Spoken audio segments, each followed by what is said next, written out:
예수께서 예루살렘으로 가실 때 사마리아와 갈릴리 사이로 지나가시다가 한 마을에 들어가시니 나병 환자 10명이 예수를 만나 멀리 서서 소리를 높여 이르되 예수 선생님이여, 우리를 불쌍히 여기소서. 보시고 이르시되 가서 제사장들에게 너희 몸을 보이라 하셨더니 그들이 가다가 깨끗함을 받은지라. 그 중에 한 사람이 자기가 나은 것을 보고 큰 소리로 하나님께 영광을 돌리며 돌아와 예수의 발 아래에 엎드려 감사하니 그는 사마리아 사람이라. 10사람이 다 깨끗함을 받지 아니하였느냐? 그 9은 어디 있느냐? 이 이방인 외에는 하나님께 영광을 돌리러 돌아온 자가 없느냐? 일어나 가라. 내 믿음이 너를 구원하였느니라. 감사는 훌륭한 교양의 열매라고 했습니다.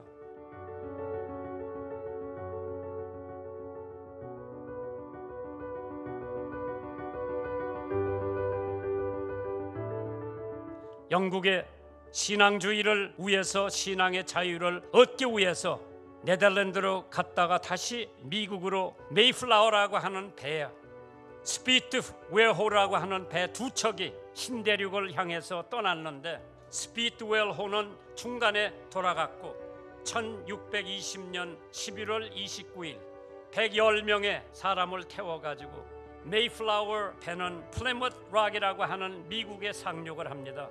첫 겨울이 지나서 인디안들의 공격을 받고 식량 부족으로 인해서 온 사람들 절반이 죽게 됩니다. 3년이 지나 천신만고 끝에 수확의 기쁨을 얻은 그들은 감사절을 지켰습니다. 그 당시에 매사추세츠의 초대 지사로 윌리엄 브래포드라고 하는 사람이 위대한 하늘아버지께서 옥수수와 밀과 완두콩과 땅콩과 호박 등 많이 채소를 풍부하게 거두게 하셨고 숲에는 사냥감이 많게 하셨으니 바다에는 생선으로 가득 차 있고 인디안들과 맹수의 위험에서 우리를 지켜주셔 정말 각종 질병에서 구해주셨고 우리의 양심에 따라 자유롭게 하나님을 예배하는 감사절이 시작이 됩니다. 그 후에 조지 워싱턴 초대 대통령이 1789년 11월 26일을 추수감사주일로 정합니다. 그 후에 아브라함 링컨 16대 대통령이 남북전쟁 중에도 11월 마지막 목요일 날을 추수감사절로 지나게 됩니다. 그 이후에 프랭클린 D 루스벨트 32대 대통령이 그걸 아주 완전히 국경일로 정해가지고 지금도 미국에서는 4번째 목요일 날을 추수감사절로 지납니다. 여러분과 제가 구할 것이 있다면 하나님을 구하고 하나님의 얼굴을 구하라고 했습니다. 하나님 여호와의 얼굴을 구하는 사람, 하나님 여호와의 얼굴을 구하는 민족, 하나님께서 반드시 그 편에 서서 싸워 주실 줄 믿으시면 아멘 하시기 바랍니다.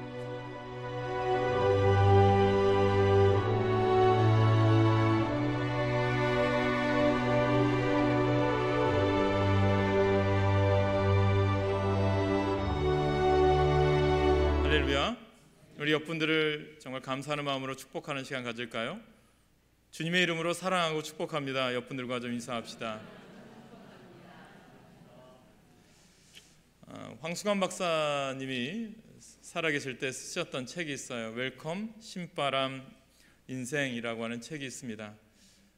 우리가 살다가 하나님께 일찍 부름받은 사람들 중에 아쉬운 인생이 다 있죠. 또 하지만 황수관 박사님을 생각해 보면 너무나도 많은 아쉬움과 안타까움이 있습니다. 왜냐하면 많은 사람들에게 긍정적인 희망의 메시지를 많이 전해주셨던 귀한 분이시기 때문입니다. 그리고 그분의 죽음 앞에서 또 많은 것을 겸손하게 또 겸허하게 받아들이게 됩니다. 아무리 신바람 나는 인생을 살아도 우리가 아무리 노력한다 해도 인간의 생명이 하나님께 있다는 것을 참 깨닫게 됩니다. 그분이 쓴 책에서 나온 내용이 있습니다. 감사에 대한 내용인데요. 어떤 내용이냐면 일본의 유명한 마시다 전기의 창업자 마시다 고노스케라고 하는 이 사람이 신입사원을 뽑을 때 이런 질문을 한대요. 당신은 지금까지 살면서 운이 좋았다라고 생각하십니까? 이런 질문을 한대요. 그래서 이런 질문을 할 때 어떤 사원들을 뽑느냐면 네, 저는 지금까지 살아오면서 운이 너무 좋았던 것 같습니다 라고 하는 사람들을 신입사원으로 채용했다고 합니다. 왜일까? 왜 이런 내용으로 이 신입사원 면접을 할까 궁금했습니다. 그래서 기자가 이 마시다 고노스케에게 질문합니다. 사장님, 당신은 왜 운이 좋은 사람들을, 고백했던 사람들을 신입사원으로 뽑습니까? 이런 질문을 해요. 그때 이 마시다 고노스케가 이런 얘기를 합니다. 자신이 지금까지 인생을 살아오면서 운이 좋았다라고 고백하는 사람들의 마음속에는 내가 내 인생 내 뜻대로 산 것이 아니라 누군가 나를 도와주고 누군가 나와 함께 있어서 감사하는 마음이 그 내면에 있기 때문에 그런 사람들이 우리 회사에 들어와서 일하면 정말 좋은 일을 감당할 것입니다 라고 하면서 그 사람들을 신입사원으로 뽑습니다라고 이야기했다고 합니다. 우리는 흔히 운이라고 하는 단어를 숙명론적인 이야기를 많이 사용하죠. 운이라는 말은 우리에게 자기를 도와주신 어떤 분이 있다라고 하는 것에 대한 감사와 신뢰가 포함된 의미가 아닐까 생각해 보시기 바랍니다.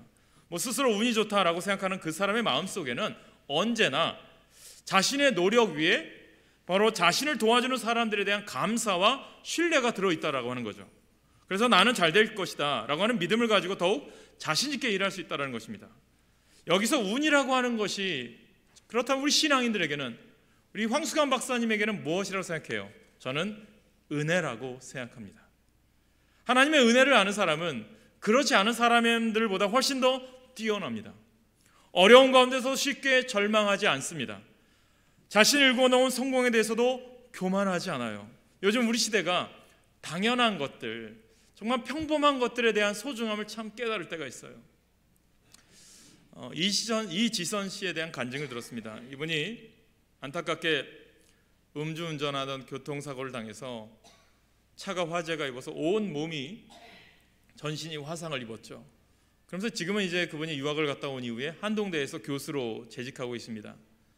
그분이 이런 고백을 해요. 전에는 내가 화상을 입었는데 보니까 얼굴에 눈썹이 다 타버린 거예요. 눈썹에 대한 소중을 몰랐대요. 그러다 보니까 이제 아이들을 가르치고 학생들을 가르치면서 살다 보니까 화상을 당한 이후에 땀이 많이 나거나 비가 오면 이 땀이 눈 속으로 그냥 들어가더라는 거예요. 야, 눈썹 하나조차도 내게 소중했구나. 이것을 깨달았다라고 얘기합니다.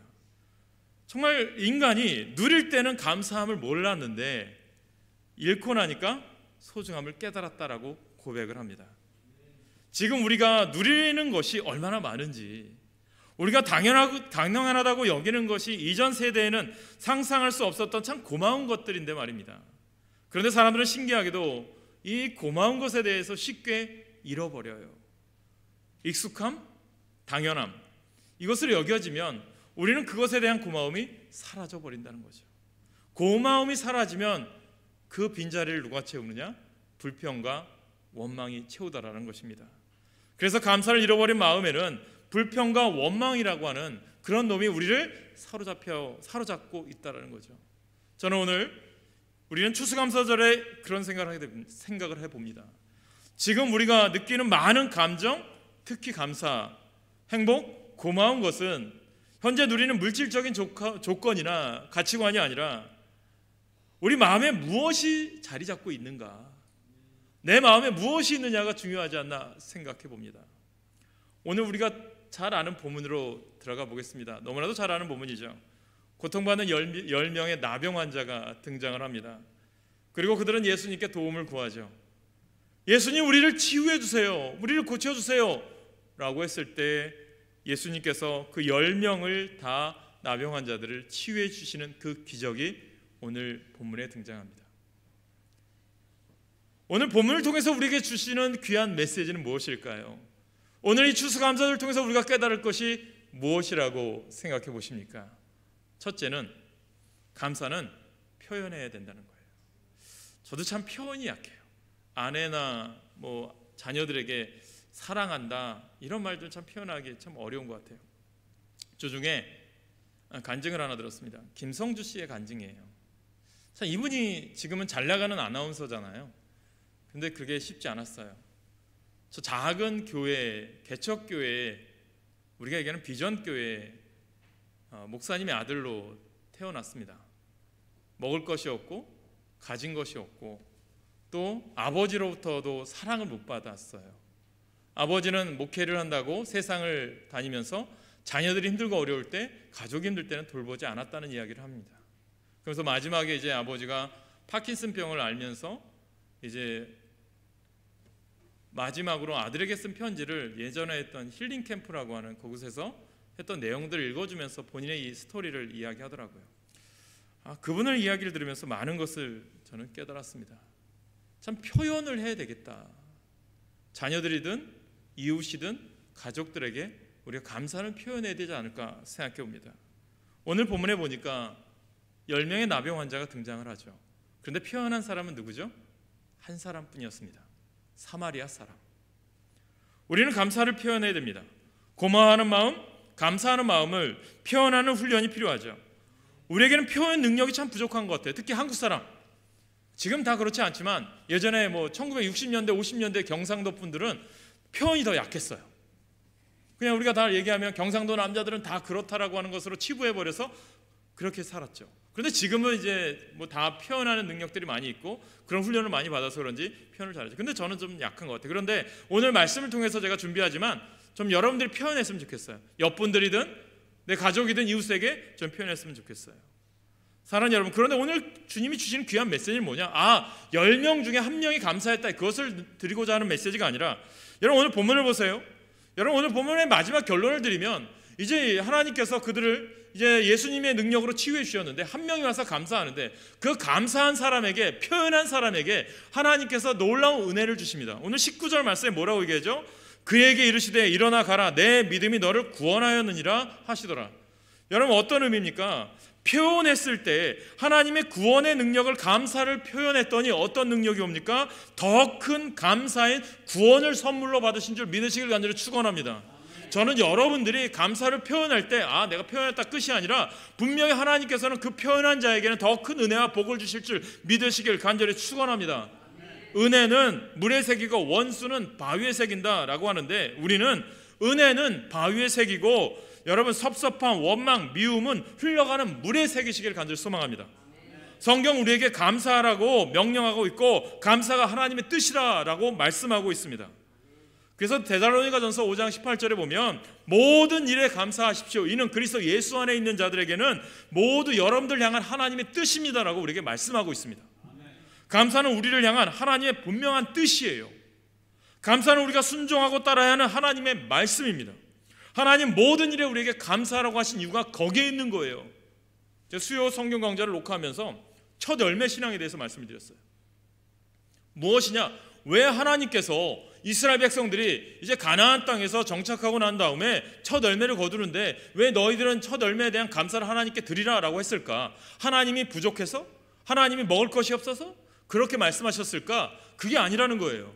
무엇입니까? 출애굽했고 광야의 여정 속에 훈련받은 너희들이 정작 너희들의 마음에 누가 있느냐? 그것을 테스트하기 위해서 첫 열매를 드리라고 한 거예요. 여러분 추수감사절기를 여러분들이 가장 크게 하나님께 감사를 드리라고 말씀드리고 싶어요. 왜냐하면 여러분들 마음속에 누가 있느냐? 하나님께서 여러분들 마음을 보고 싶은 거예요. 정말 감사하고자 하는 표현의 마음이 있느냐? 주님은 그것을 알기를 원하는 것입니다. 여러분들 깨달으셔야 돼요. 감사를 잃어버리면 우리 가운데 찾아오는 것은 불평과 원망뿐이라는 거예요.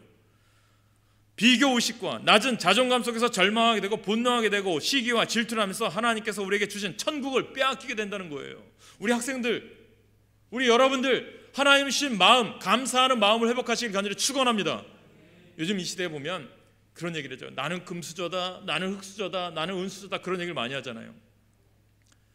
요즘 인터넷 랜선이라든가 라이브 방송 많이 하는데 우리 학생들 검색할 때 좋은 것만 검색하셨으면 좋겠어요. 어제 이제 어느 교회에서 사랑의 러브레터라고 하는 온라인으로 집회를 했습니다. 그 집회가 뭐냐면 이제 음악회였어요. 송솔나무 집사님에 대한 플룻과 휘슬이라고 하는 악기를 연주하는 내용이었습니다. 그 내용을 듣는데 이분이 이제 연주만 한 게 아니라 자신의 삶 속에서 간증을 하시더라고요. 자신이 4대 때 크리스찬인데 스위스에 유학가 있을 때 야 나는 4대 때 크리스찬이야 라고 자랑했더니 이 스위스 사람이 그런 얘기 하더래요. 야 나는 18대 때 크리스찬이야 그렇게 얘기하더라는 거예요. 그래서 자기는 야 세 발의 피구나, 여기서 내세울 것도 없구나, 그런 생각을 하시더래요. 그래서 그분이 이제 연주를 하면서 정말 아름답게 연주하죠. 이분이 어떤 했냐면 동의보감, 옛날에 허준에 대한 OST, 또 이산, 우리가 잘 아는 사극의 많은 OST의 배경음악을 이 플룻과 휘슬이라는 악기로 연주하셨더라고요. 그러면서 악기를 여러 개 갖고 오셨어요. 플룻에도 여러 가지가 있으니까. 그런데 자신이 갖고 있는 악기 중에 하나가 세계에서 2개밖에 없는 악기래요. 그 악기의 값어치로 얘기하면 집 한 채를 살 정도래요. 그리고 또 다른 악기를 설명을 해요. 다른 악기는 이제 우리가 생각하는 뭐 리코더 같은 악기예요. 솔나무라고 하는 자신이 만든 악기를 이제 직접 지금도 판매하는데 그 가격이 시중에서 지금 2만 원이래요. 그런 말을 하면서 악기 연주하셨어요. 그래서 세계에서 2개밖에 없는 플룻으로 연주를 했고 또 자신이 지금 시중에 팔고 있는 악기 2만 원짜리 악기를 이제 연주를 했어요. 그러면서 이런 말씀을 하시더라고요. 자신이 여러분들에게 왜 이런 비싼 악기와 이런 값어치 없는 악기를 연주하는 것을 여러분들에게 말씀드리냐 하면 자기가 자랑하기 위해서라는 게 아니라는 거예요. 그 악기 소리를 들으니까요, 뭐 세계 2개밖에 없는 플룻의 소리나 단돈 2만 원짜리의 리코더 같은 그 휘슬의 소리나 너무나도 아름다운 거예요. 그리고 자기가 이산에서 악기를 OST를 연주할 때 썼던 악기가 지금은 2만 원짜리 그 리코더가 부러져서 다시 본드 칠에 붙여서 했던 그 악기 소리라는 거예요. 그러면서 이런 얘기는 누구의 손에 붙들리느냐가 가장 소중합니다. 저는 여러분, 우리는 누구에게 붙들린 자입니까? 우리 학생들, 우리 여러분 누구에게 붙들린 자예요? 하나님께 붙들린 자예요. 저는 여러분들이 그 붙들린 자라고 하는 것을 느낀다면 감사할 수밖에 없는 거예요. 어떤 사람 나는 부자야, 나는 가난해, 그것에 따질 필요가 없어요. 오늘 10명의 나병 환자가 등장하지만 주님이 원하는 건 뭡니까? 감사하는 마음이 있느냐, 그것을 표현했느냐, 그것을 우리에게 알려주신다는 거죠. 사랑하는 여러분, 병이 나은 것은 모두에게 일어난 일이에요. 구원을 받은 것은 유일하게 주님께 찾아와 하나님께 영광을 돌린 사람이라는 거예요. 오늘 우리가 주목해 보고자 하는 것은 10명에게 똑같은 기적이 일어났지만 그 결과는 각기에 누리거나 소유하고 있지 않다라는 거예요. 결국 오늘 이 시대를 살아가는 우리들이 동일한 일을 경험하고 있지만 우리들이 다 누리는 것은 아니라는 거예요. 저는 여러분들이 하나님의 은혜로 하나님이 주신 믿음의 사람으로 선택받았음을 믿고 하나님의 걸작품을 믿고 내 신세 한탄이나 하고 내 환경이나 탓하는 그런 인생이 아니라 하나님 나를 택하셨고 하나님 나를 선택해 주셨음에 감사하는 여러분 되시길 간절히 축원합니다. 그래서 두 번째 드리고 싶은 말씀은 감사는 선택이라는 거예요. 선택. 사마리아인 나병 환자는 예수님께 돌아와 감사를 표현했어요. 이 사마리아 사람도 가장 가족들에게 알리고 싶고 나병 환자를 얼마나 힘들었겠어요. 누구나 옆에 오려고 하지 않는 그 모습, 그런데 얼마나 자랑하고 싶었겠어요. 그런데 가장 먼저 찾아간 곳이 누구예요? 예수님이라는 거예요.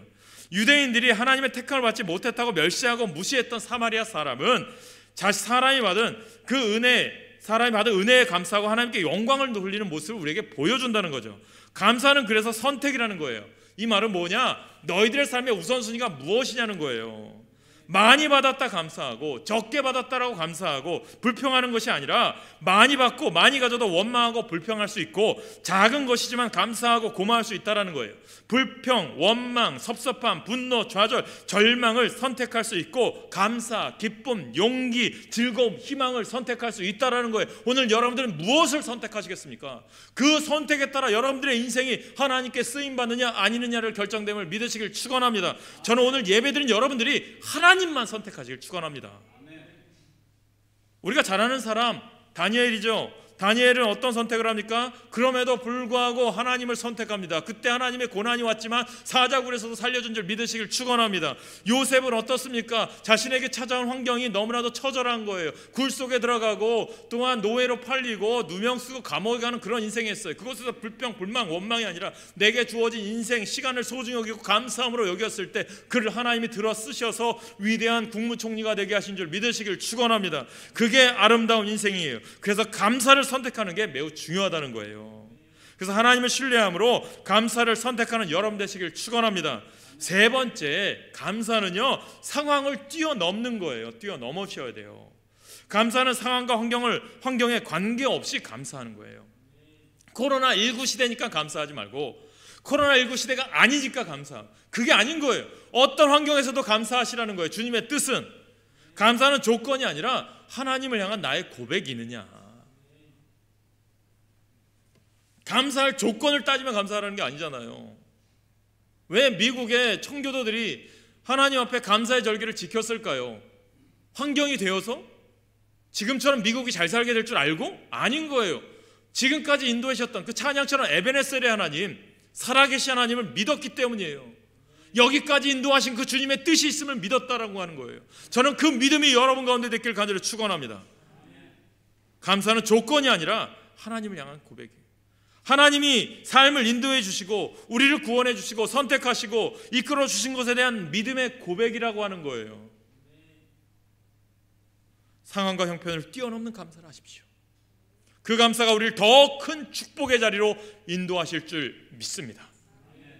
사자굴에 들어간 다니엘도 자신을 핍박하고 죽이는 음모를 알면서도 하나님께 감사 기도를 해요. 바울은 자신의 연약함을 감사합니다. 불평할 수도 있고 원망할 수도 있어요. 육체의 가시. 여러분들은 없습니까? 내 몸이 연약해요. 힘들어요. 그 가시가 육체일 수 있고 자녀의 문제일 수 있고 사업의 문제일 수도 있고 여러 가지가 있겠죠. 그러나 그 상황을 뛰어넘는 감사를 하십시오.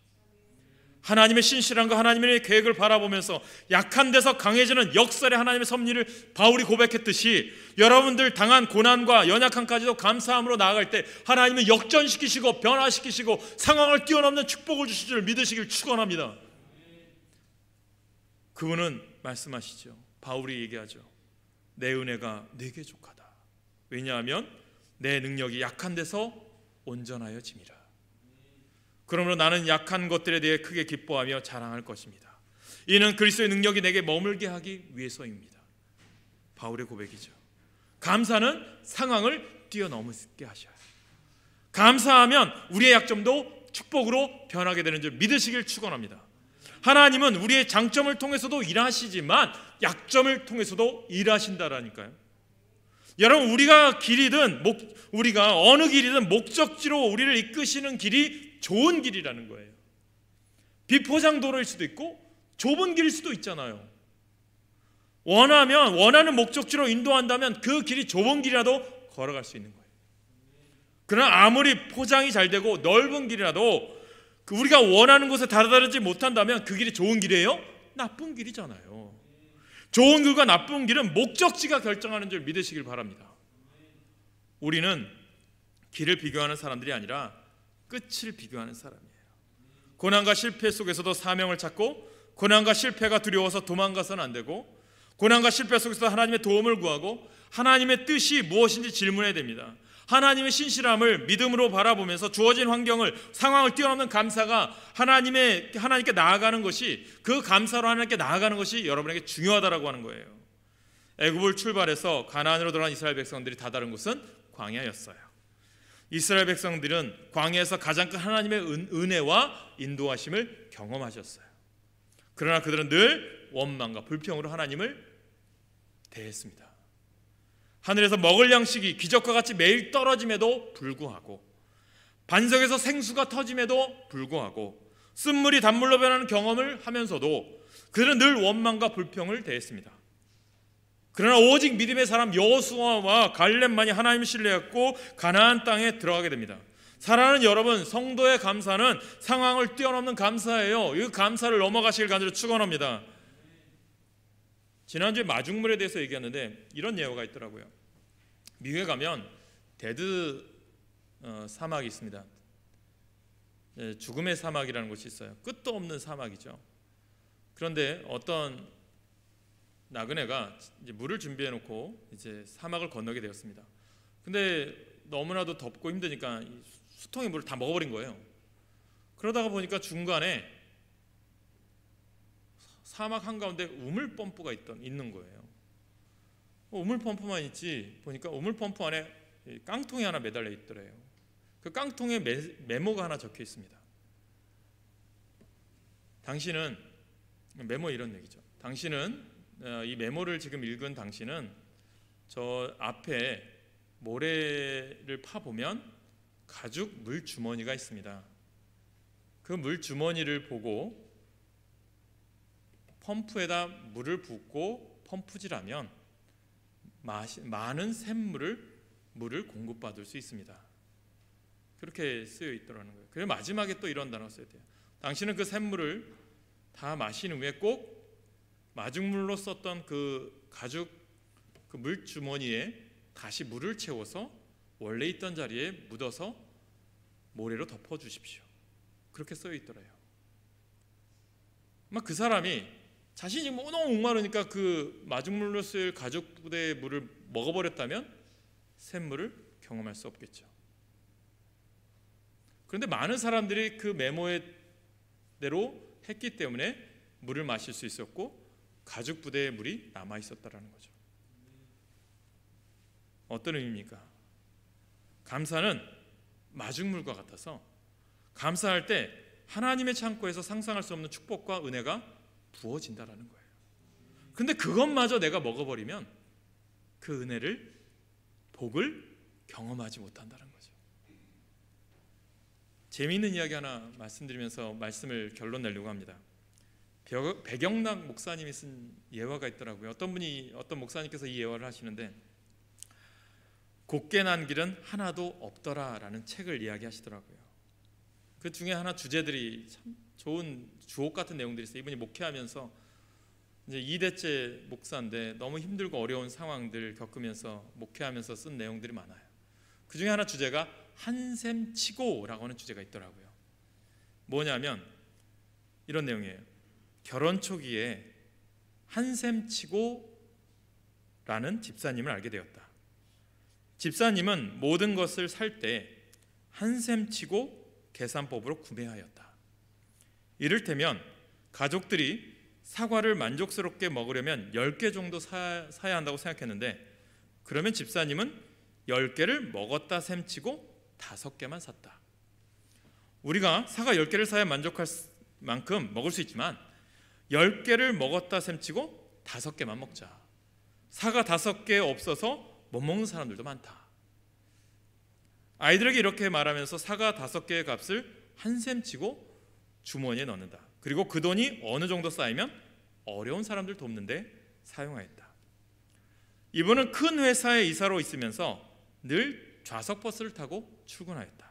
그러다 문득 좌석버스를 탄 셈 치고 조금씩 일찍 일어나 일반 버스를 타자라는 생각이 들었다고 합니다. 그러고는 버스비의 차액으로 남을 돕는데 사용하겠다라고 하는 결심했다고 합니다. 그러면서 이제 버스를 타고 오다가 어느 날 보니까 항상 건너는 육교에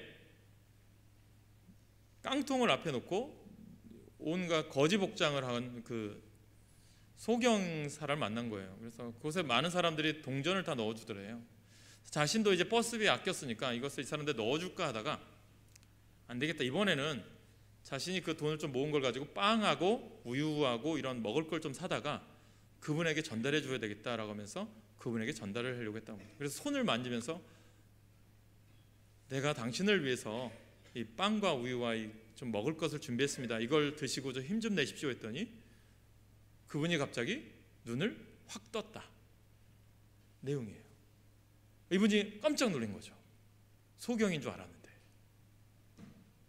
아마 이분도 이 거지도 처음 이렇게 자신의 손을 잡고 음식을 주는 사람을 처음 만났나 봅니다. 그리고 나중에 이분이 이런 간증을 했대요. 내가 예수님처럼 사랑을 베풀었더니 소경을 눈뜨게 했어. 이렇게 자랑을 하시더래요.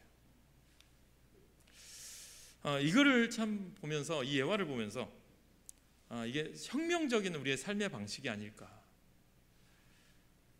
10%의 감사와 90%의 잃어버린 감사의 마음은 무엇입니까?